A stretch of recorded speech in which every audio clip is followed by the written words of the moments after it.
Palette kitchen and ভোলাকে সবাইকে স্বাগত। আজকে আমি রান্না করব মটর শাকের জন্য। একাটি মটর শাক নিয়েছি আর নিয়েছি বেগুন আর আলু। এবার মটর শাকগুলোকে আমি কেটে নেব। এই যে শাকগুলো বেছে নিয়েছি, এবার এগুলোকে আমি এরকম কুচিয়ে নিচ্ছি। এই যে বটি দিয়ে কুচিয়ে নেব। শাক কাটা হয়ে গেছে, এবার শাকটা ভালো করে ধুয়ে নেব। আর শাকের মধ্যে যে আলুটা দেবো, আলুটা আমি কেটে ধুয়ে রেখেছি, বেগুনটাও কেটে ধুয়ে রেখেছি। কড়াইতে তেল বসিয়ে দিয়েছি, তেলটা গরম হয়ে গেছে। এবার আলুগুলো আমি ভেজে নেব। এর মধ্যে দিয়ে দেবো সামান্য একটু লবণ। আলুগুলো নাড়াচাড়া করে নেবো। আর এই আলু ভাজার মধ্যে অল্প একটু হলুদ দেবো, দিয়ে নাড়াচাড়া করে নেবো। আলুগুলো ভাজা হয়ে গেছে, আলুগুলো এবার তুলে নেবো। এবার এই বড়িগুলো আমি একটু ভেজে নেবো।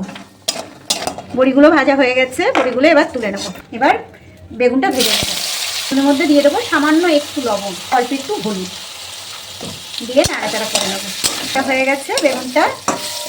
এই ভাজা বেগুনের মধ্যেই আমি এই শাকটা দিয়ে দেবো। ভালো করে শাকটাকে বেগুনগুলির সাথে একসাথে মিশিয়ে নাড়াচাড়া করে দেবো।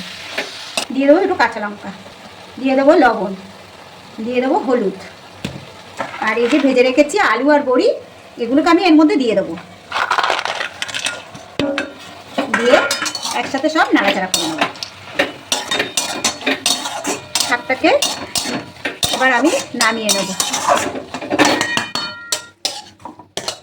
শাকটা আমি ফোড়ন দেবো, এর জন্য আমি তেল বসিয়ে দিয়েছি। আর তেলটা গরম হয়ে গেছে, এখানে ফোড়নে দেবো শুকনো লঙ্কা